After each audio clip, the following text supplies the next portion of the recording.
Dépôt d'une plainte contre le vice-président sud-africain Julius Malema, jeune leader populiste, a convié les médias à y assister ce vendredi.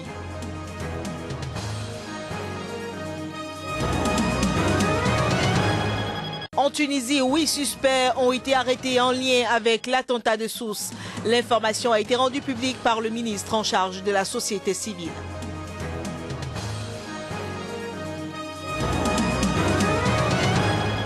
Bientôt la visite du pape François en Bolivie. Pour l'occasion, la tradition des rites sataniques sera masquée.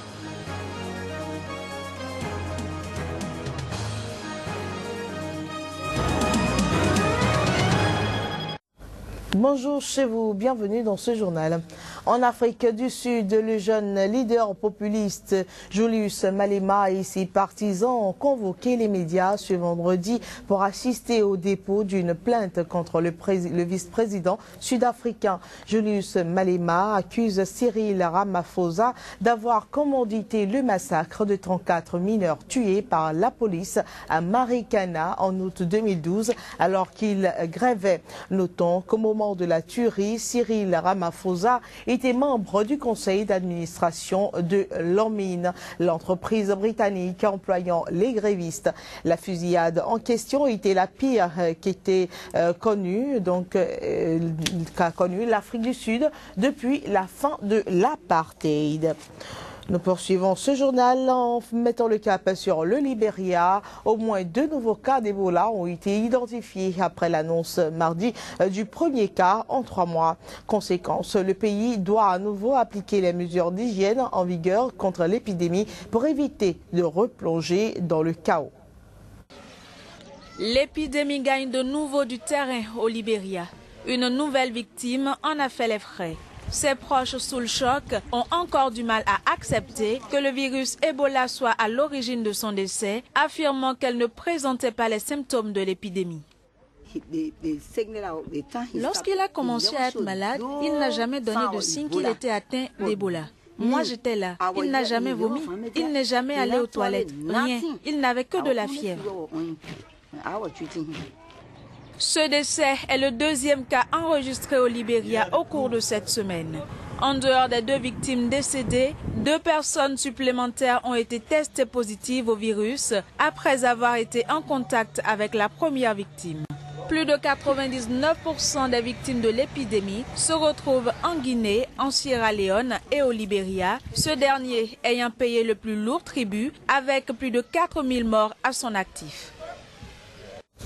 Au Burundi, le calme est revenu jeudi après la mort de 6 personnes tuées par balle dans le quartier de Cibitoke en périphérie de la capitale Bujumbura. La police affirme avoir été engagée dans des combats avec un groupe armé. Eh bien, ce groupe qui a fait un mort, des combats qui ont fait plutôt un mort dans ses rangs. Mais des témoins font état d'exécution sommaire, neutralisation d'un groupe armé ou exécution sommaire par la police. Les explications divergeait donc alors que le pays célébrait le 53e anniversaire de son accession à l'indépendance. Suivez. Ce nouvel incident vient un peu plus alourdir un climat déjà délétère au Burundi. Selon la police, l'incident a commencé mercredi matin par l'explosion d'une grenade lancée contre des policiers qui patrouillaient dans le quartier de Cibitoke, foyer des manifestations anti-3e mandat du président Pierre Nkurunziza. L'explosion a été immédiatement suivie d'un ratissage du quartier par les forces de sécurité. Ces derniers affirment avoir neutralisé un groupe lourdement armé composé d'opposants politiques radicalisés. D'après la police, 5 assaillants ont été tués et des armes saisies. Ces éléments policiers ont été attaqués par des criminels armés qui ont tiré sur ces policiers et un policier est mort sur le champ. Et 2 policiers ont été blessés. Et les policiers ont riposté et 5 parmi les assaillants ont été tués. Et il y a aussi un véhicule qui a été endommagé. Et 7 parmi les assaillants ont été blessés, tandis que 4 ont été appréhendés par la police. Des témoins interrogés ont donné une toute autre version des faits, loin de la thèse du groupe armé. Ils affirment avoir vu 6 cadavres de civils jonchés sur le sol et non pas 5 comme l'indique la police. D'après les mêmes témoins, la police cherchait l'un des leaders des manifestations dans une maison du quartier et a demandé à ses occupants d'en sortir. Elle leur a ensuite tiré dessus alors qu'ils sortaient les bras en l'air. Ces incidents se déroulaient mercredi alors que le pays célébrait le 53e anniversaire de son indépendance. Le chef de l'État a assisté sous très haute protection à un défilé militaire et civil dans un stade de Bujumbura. En Tunisie, 8 personnes, dont une femme en relation directe avec l'exécution de l'attentat qui avait fait 38 morts dans un hôtel de Sousse, ont été arrêtées. C'est du moins ce qu'a fait savoir jeudi au cours d'une conférence de presse le ministre tunisien en charge de la société civile. Plus de détails à travers cet élément. Première arrestation après l'attentat perpétré contre des touristes dans un hôtel de Sousse. Cette arrestation, qui intervient moins d'une semaine après l'attaque, est le fruit d'une coopération sécuritaire entre la Tunisie et la Grande-Bretagne. Une coopération qui a porté ses fruits puisqu'elle a permis de démanteler le réseau responsable de l'attaque. Et il s'est avéré, d'après les investigations, que les unités de sécurité ont pu et sont arrivées à détruire et à découvrir le réseau qui derrière cette opération. Actuellement, il y a 8 personnes qui sont arrêtées. Depuis l'attentat perpétré contre le musée de Bardo, 692 hôtels tunisiens bénéficient des dispositions en matière de sécurité. Il s'agit notamment de la mise en place de caméras de surveillance et du renforcement de la sécurité intérieure des hôtels. Les autorités tunisiennes ont également déployé 1377 agents sécuritaires armés supplémentaires dans les établissements hôteliers et sur les plages. Au cours du premier semestre 2015, un nombre record de 137 000 migrants ont traversé la Méditerranée dans des conditions périlleuses, selon l'Agence des Nations Unies pour les réfugiés, ce qui représente une hausse de 83% par rapport au premier semestre de 2014. La plupart de ces migrants fuyaient les conflits qui ont cours dans leur pays, ou plutôt la misère. 137 000 migrants ont traversé la Méditerranée au cours du premier semestre 2015. Un record selon l'Agence des Nations Unies pour les réfugiés. En 2014, le nombre de migrants en Méditerranée était passé de 115 000 au premier semestre à 219 000 à la fin de l'année. La situation pourrait s'envenimer avec l'été où, selon l'Agence des Nations Unies pour les réfugiés, les passeurs clandestins redoublent généralement d'activité. Notons que la plupart des migrants qui arrivent par voie maritime en Europe sont des réfugiés qui cherchent une protection contre la guerre et les persécutions. Aussi, un tiers des hommes, femmes et enfants qui ont rejoint par la mer la Grèce ou l'Italie cette année arrivent de Syrie, pays ravagé par la guerre depuis 2011. Les personnes fuyant la violence persistante en Afghanistan et le régime répressif en Érythrée représentent 12% des arrivées. La Somalie, le Nigeria, l'Irak et le Soudan sont les autres principaux pays d'origine des migrants qui traversent la Méditerranée dans des conditions périlleuses. Au cours des 6 premiers mois de l'année 2015, le nombre de ceux qui ont trouvé la mort dans cette aventure s'est établi à 1867, dont 1308 pour le seul mois d'avril 2015.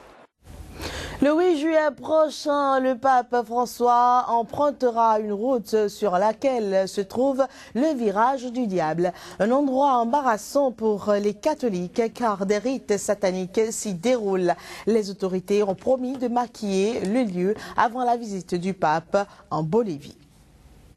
Armé de bougies, de cigarettes et de feuilles de coca, ce couple s'apprête à invoquer les esprits pour torturer ses débiteurs. C'est l'heure de la magie noire, au lieu dit virage du diable, sur la route qui sépare El Alto de La Paz et où passera le pape François lors de sa prochaine visite en Bolivie. De l'autre côté, c'est pour demander la bonne santé, une bonne vie. Ici, de ce côté, c'est pour lancer des malédictions sur les gens qui nous ont fait du mal. Parmi les bougies que nous utilisons, il y en a qui sont en forme de chien ou de chat.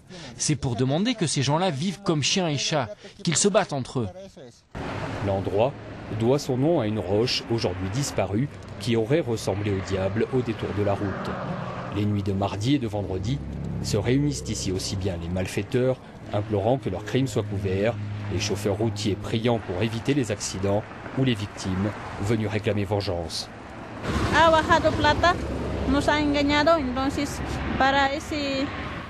Ils nous ont escroqués, ils nous ont volé de l'argent. Nous pleurons pour notre argent perdu, alors eux aussi doivent pleurer. Ils vont souffrir comme nous on a souffert. L'esprit de cet endroit punit les ennemis.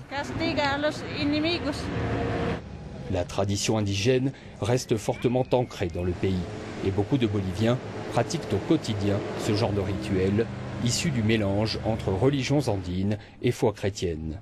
Ancien lieu de culte où l'on vénérait des esprits souterrains bien avant la construction de l'autoroute, le virage du diable en est un exemple. Il y a des sacrifices de poules, de coqs, de chats, de chiens. On a même parlé parfois de sacrifices humains. Il y a environ 2 ans, un cadavre a été découvert près de cet endroit. Il y a donc des rites liés à l'aspect démoniaque, anticatholique, qui se réfèrent à une tradition occidentale. Mais il y a aussi d'autres rites liés au culte des ancêtres. Après la découverte du corps, la mairie de La Paz avait détruit à coups de pelleteuse la roche censée représenter le visage du démon. Mais quelques jours plus tard, les dévots du diable étaient de retour. Ils peuvent bien enlever les pierres et la terre de cet endroit. La tradition perdurera, car elle n'est pas liée à un objet ou à une image en particulier. Cette coutume est liée au caractère religieux des lieux. Les autorités locales ont prévu de nettoyer la zone avant l'arrivée du pape le 8 juillet prochain, même si la présence d'une foule massive sur le bord de la route devrait suffire à masquer le virage du diable aux yeux du pontife. En Indonésie, l'avion de l'armée de l'air qui s'est écrasé mardi sur un quartier de la ville de Medan, faisant 142 morts, dont une vingtaine d'habitants. Eh bien, l'armée de l'air vient d'indiquer qu'il s'agit probablement d'une panne de moteur. Peu après son décollage d'une base aérienne de Medan, l'avion de type Hercule C-130 s'était abîmé sur un quartier de cette métropole de 2 millions d'habitants sur l'île de Sumatra. Un commandant des forces aériennes a déclaré que selon les premiers éléments de l'enquête, l'avion, vieux de 51 ans, volait trop lentement. Peut-être qu'après le décollage, l'avion n'a pas pris assez de vitesse, de telle façon qu'il a rencontré des problèmes. En ce qui concerne l'un des 4 moteurs, il est probable que l'hélice se soit arrêtée. L'avion, qui volait trop lentement, a fait une embardée à droite et percuté un pylône d'antenne d'un bâtiment. L'appareil transportait 122 personnes, pour l'essentiel, des membres de familles de militaires et des femmes, mais aussi des civils dont certains ont affirmé avoir versé de l'argent pour effectuer ce déplacement sur une autre île. Une pratique illégale mais courante en Indonésie, le plus grand archipel du monde avec 17 000 îles et îlots. 63 corps ont été identifiés. Le processus d'identification est encore en cours à la morgue. Cette catastrophe met une nouvelle fois en exergue le médiocre bilan de l'Indonésie en matière de sécurité aérienne. Il s'agit du 6e accident d'avion militaire mortel au cours de la dernière décennie. C'est la fin de ce journal, mesdames et messieurs. Merci d'avoir été des nôtres. Agréable journée à toutes et à tous.